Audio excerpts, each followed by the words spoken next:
Hi, we continue today in Genesis 18 with one of the most famous scenes in the Bible, perhaps Abraham arguing with Yahweh about the nature of divine justice, and because of that, the fate of Sodom.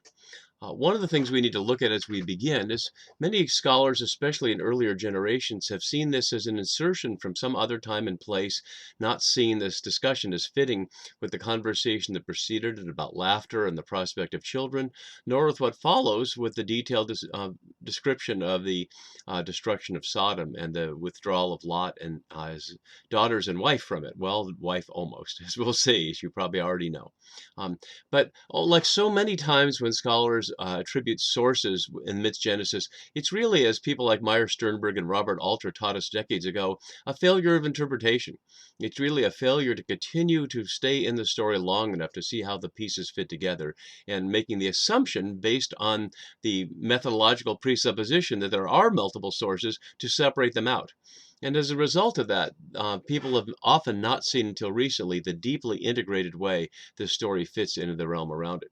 And so I'd like to start by looking at that first in the chiasm and then thematically, connecting what we did the last couple of videos with what we're doing today and what we'll do in the next couple. So as you see in this nice tight chiasm, we're looking at this section here. And if this was not here, if this was added sometime later, it would go directly from Yahweh's perspective on Sodom and Gomorrah to the messengers arriving at the gates, and there'd be no parallel on the other side with Lot pleading for himself. So it would ruin the chiasm here, among other things, if this was left out.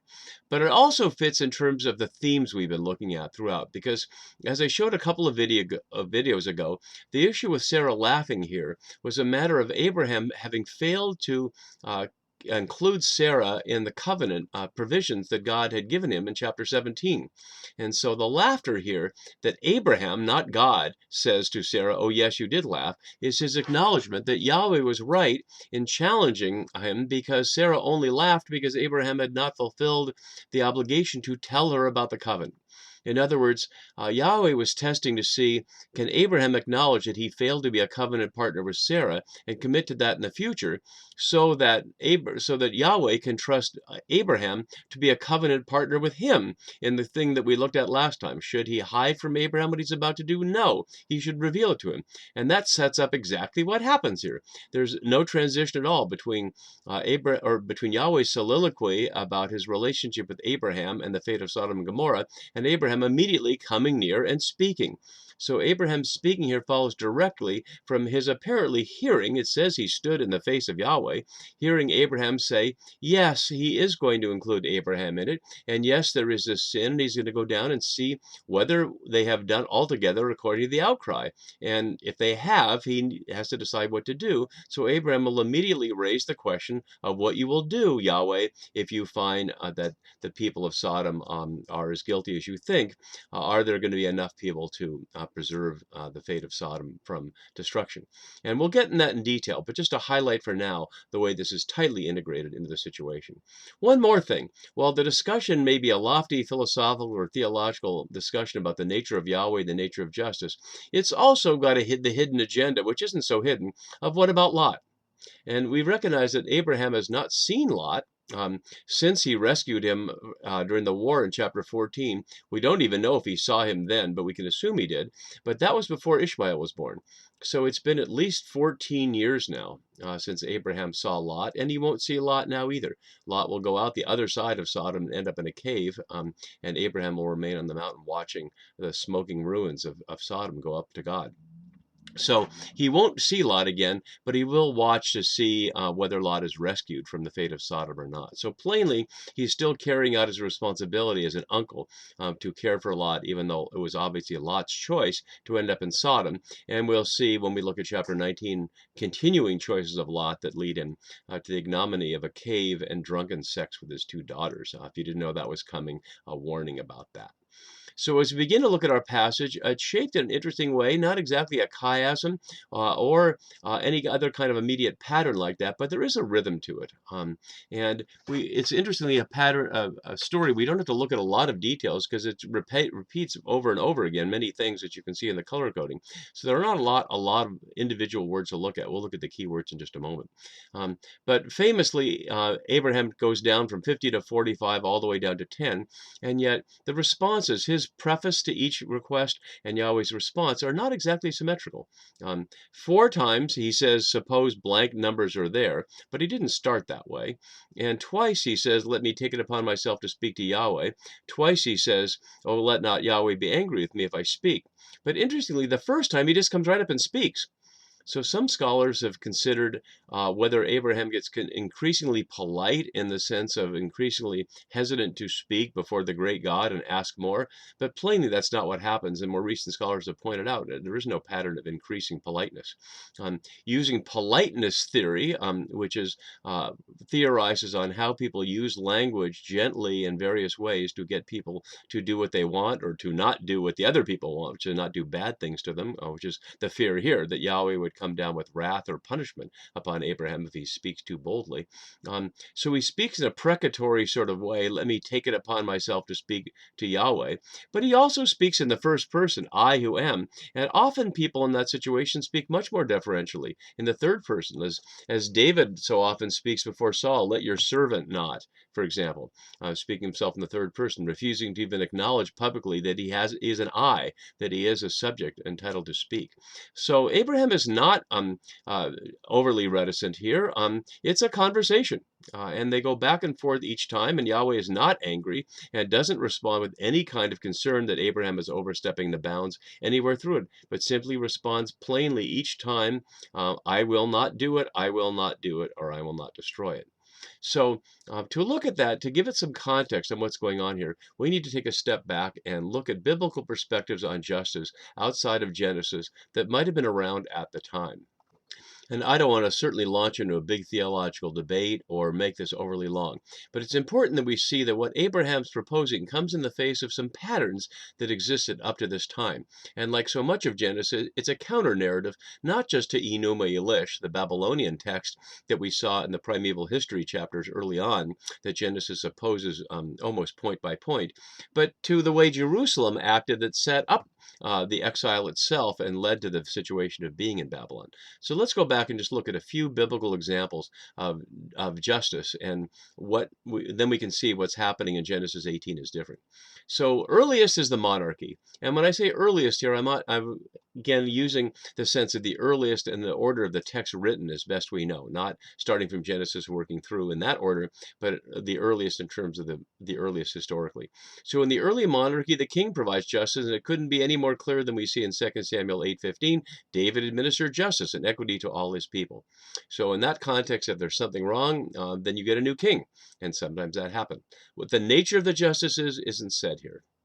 And it's using tzedakah here, mishpat and tzedakah. It's using the same words we saw in verse 19 earlier, but not describing what they look like in detail. But the prophets describe it in detail, so perhaps a century after the time of David, we hear at the first chapter of Isaiah, and we could have come up with many chapters of Isaiah, and this is interestingly directed to Sodom. Learn to do good, seek justice, rescue the oppressed, defend the orphan, plead for the widow.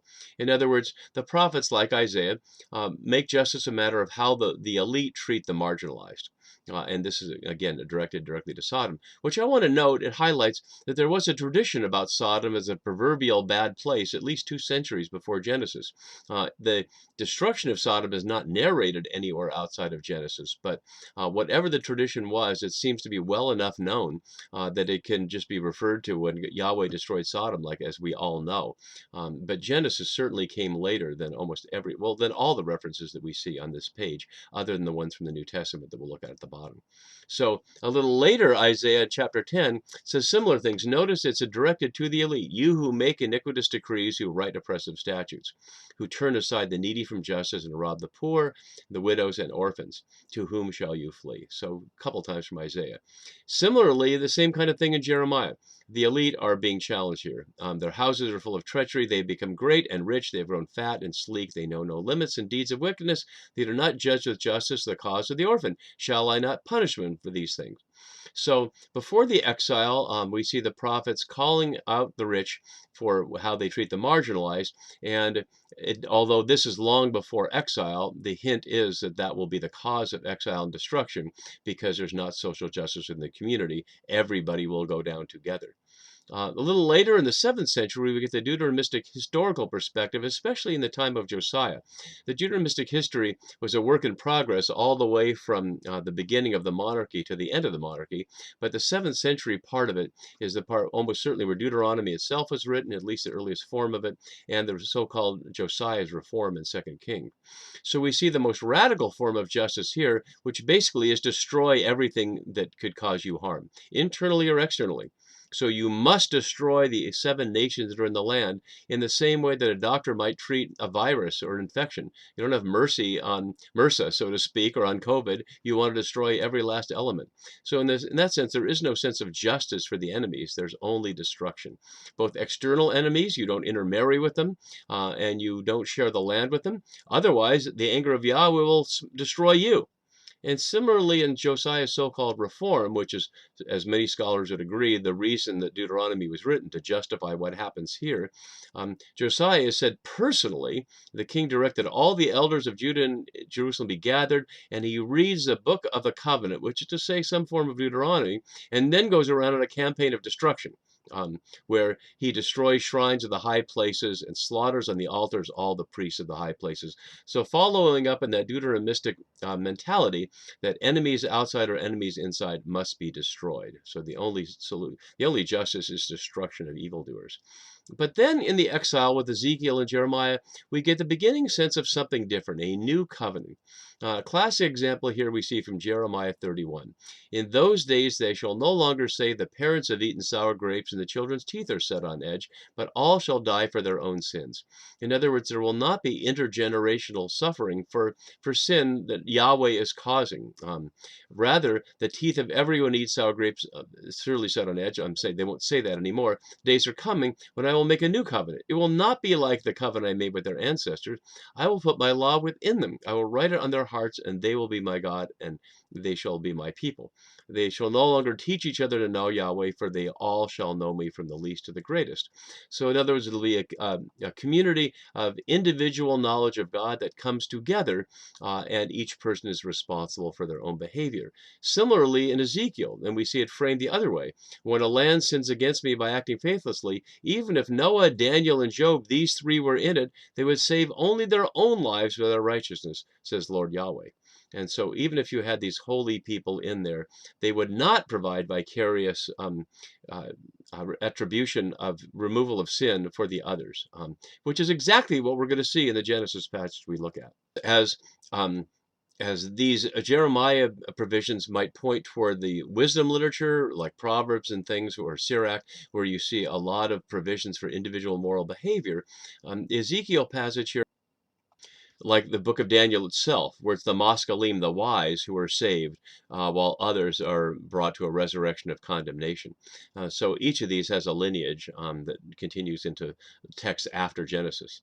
One more from around that same time period is from Leviticus. Leviticus establishes, as anthropologists like Mary Douglas have shown so clearly, a regime where Torah rules of social behavior and worship are drawn together, but enforced with the death penalty. So against individuals, we see this quite plainly. Anyone who kills a human being shall be put to death. But also we see the collective effect on the nation. At the end of the passages of Jubilee in Leviticus 25, we see in the first part of Leviticus 26 how wonderful it will be for the nation if they practice Jubilee, which is to say the release of debts and the return of people to their ancestral land that God first gave them. But if they don't keep it, it's going to get worse and worse and worse till Yahweh will strike you sevenfold for your sins, executing vengeance for the covenant, and you shall be delivered into enemy hands, and the land will get its jubilee without you on it. Which is to say that God will provide justice for the earth by removing the people from the earth that destroy the earth. So all of these are in the mind of the Genesis authors as we get to our passage. And certainly in terms of the key words in our immediate passage, you can see it's the question of justice and the question of destruction. So let's put our passage up here, and we'll look a little more closely at a few of the words. There aren't that many words to look at, but we'll see. So we already saw last time the men turned from there, went towards Sodom. And so Abraham already knows here that the issue is heading towards Sodom. Um, so Abraham came near, and we could wonder what that means of coming near. It's already said Abraham remained standing literally before Yahweh's face. So if he's already standing in the face of Yahweh, it's not clear exactly what coming near means. But the term is used as a formal approach, and we see it quite a number of times later. So he just comes right out with a direct question: will you indeed sweep away the righteous with the wicked? Um, that's what's raised here, and Zadok here, those who are just or innocent, as we saw. And then he provides an example. Suppose there are 50 righteous within the city, literally in the midst of the city. Will you then sweep away the place and not forgive it for the 50 righteous who are in it? A couple of details here. Macomb here is a shift from city to place. On 23, it's people. Notice how it shifted from people to city to place throughout here. For forgive here, literally the word is lift. Will you not lift it off? Which would say lift off the guilt or lift off your judgment. So this again reinforces the notion that some scholars have misread, suggesting that Yahweh had already made the decision to destroy Sodom, but it's plainly not so. The decision that Yahweh had made was to go down and see if the outcry was true. And so this is a real conversation about what Yahweh will do. And Abraham continues. He not only asks the primal question here, will you sweep away the righteous with the wicked? And it could be put another way, but that's the strongest way to put it. Then he provides this supposition, and then he reaches his own conclusion using the strongest possible language. Far be it from you is repeated twice here. Halilah is a very strong language. Some suggest profane or blasphemous, and it's framed there. It'd be blasphemous of you to do such a thing, to slay the righteous with the wicked, so the righteous fare as the wicked. So, in other words, Abraham has raised the question, provided a possibility, and answered it himself, and suggested that Yahweh can't dare to disagree. It would not be in his nature to do that. And then he finally answers or asks the question that seems to have an obvious answer: shall not the judge of all the earth do what is just? Now, the judge of the earth could do what is just and still not agree with Abraham. He could just decide in a different notion of justice from the various notions of justice that I just ran out for you that were in the air at the time. So this is incredibly bold for Abraham, but Yahweh does not argue with it, does not debate the premise or any of it, but goes along with Abraham's framing of it and replies, if I find at Sodom 50 righteous in the city, I will forgive the whole place for their sake. Which is an astounding statement. He's not just saying he would save the 50 righteous. That was what Abraham proposed. Would you, back here, he says, would you destroy the righteous with the wicked? He's not suggesting you shouldn't destroy the wicked. He's suggesting perhaps a sorting out of the righteous from the wicked, which is exactly something that in Matthew's gospel, Jesus says can't be done, that the weeds and the wheat will grow together and only be sorted out at the eschaton, at the final judgment, but not in this world while it's happening. And so Abraham is proposing simply to protect the righteous from the destruction, but Yahweh goes even farther and says he would forgive the whole place for their sake. And those are really all the words we need to look at here, because we see that it just goes down from 50 to 45. He starts modestly going down to 45, but then just boldly marches down from 40 to 30 to 20 to 10. And then Yahweh went his way when he'd finished speaking to Abraham, and Abraham returned to his place, presumably to the oaks of Mamre, and back to the tent with Sarah. So this seems to happen here, but we have to look a little bit more closely at the context. We looked at the context of other provisions on justice, but what about other provisions on Sodom at the time and how this works? We don't know yet what the problem in Sodom is. We just know there's some outcry and there's some kind of injustice. And Yahweh apparently doesn't know what it is, and neither does Abraham.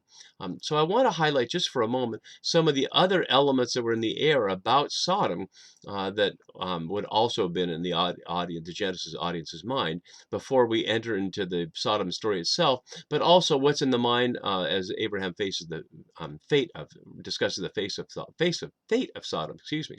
So in Deuteronomy, it shouldn't surprise us. They will conclude is because they abandoned the covenant of Yahweh, the God of their ancestors, which is why there was destruction. And Isaiah, and the passage we already looked at here about widows and orphans, this is directed at Sodom.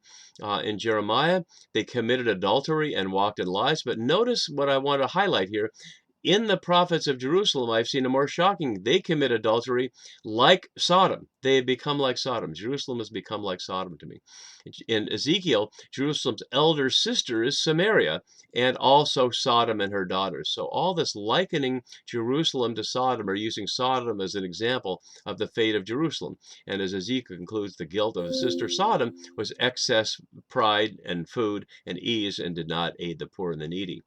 Similarly, in Amos, hear this word, you cows of Bashan who are in Mount Samaria, which is say the Israelites, where Amos is, not the Jerusalemites. But therefore I will do to you, Israel, do the same thing as God did to Sodom and Gomorrah. So throughout these, we can see that prophets in Israel or prophets in Jerusalem are likening the fate of Israel and Jerusalem to the fate of Sodom. In the New Testament, we see the same thing, that Jesus says to the disciples, if anyone will not welcome you, it will be more tolerable for Sodom than it will be for that town. And only Jude suggests any kind of sexual outcome and doesn't connect it to Jerusalem here. And we'll look at that a little more when we get to the Sodom story. And then finally in Revelation, John's vision connects the great city, which we saw in Genesis 10 in Mesopotamia, called in the Spirit Sodom and Egypt, and the place where their Lord was crucified, which is to say, throughout all of this, Sodom is used as an example that Jerusalem should not be like, but all too often is like, which leads a number of scholars to suggest this. Following the work of Johannes Roh here, writing from Tokyo, looking at this in the Persian period. And what I would like to suggest in following Roh's argument is, in the Persian period, after the Persians defeated the Babylonians, and the former Jerusalem exiles were allowed to go back and return and rebuild Jerusalem under Persian sponsorship, they were plainly a harassed poor community. They were recent refugees, although the Persians provided sponsorship under the leadership of Ezra and Nehemiah to rebuild the temple. There's the classic poignant note that those who had lived long enough to remember the first Solomon's temple cried when they saw how small and feeble the second temple was in comparison. So as Roh notes, it was a poor, impoverished community at the time. They were not powerful. They did not have their own king. They were colonial outposts of Persia that Persia found helpful to protect it in the event of outbreak between Egypt and Persia, that Israel and Jerusalem were right in the middle on the way. So if we hear as the story in Genesis, as Mark Brett has also noted, as likely reaching its final form in the Persian period, that might well be the audience that Abraham is arguing on behalf of here. Of course, Lot in the story, but for the audience, the question would be, if you, Yahweh, destroy Persia as you destroyed Babylon, or perhaps we could take it behind Roh's argument and take it back into Babylon from the exile, if you, as Jeremiah predicts, will destroy Babylon for its evil, will we be destroyed along with it, or will you save us if we act well? And God's bottom line is, I will not destroy it. But of course, Babylon was destroyed and Persia was not destroyed. So perhaps we can hear that in the form of Persia, or perhaps the authors of our passage didn't live long enough to see whether the historical outcome would match what Abraham and Yahweh talk about here. So the decision is made. If there are 10 just people, Yahweh will not destroy Sodom. Too bad 10 aren't found. We'll see what happens that next time as the visitors come to the gates of Sodom and meet Lot in the gateway. See you next time for that. Bye-bye.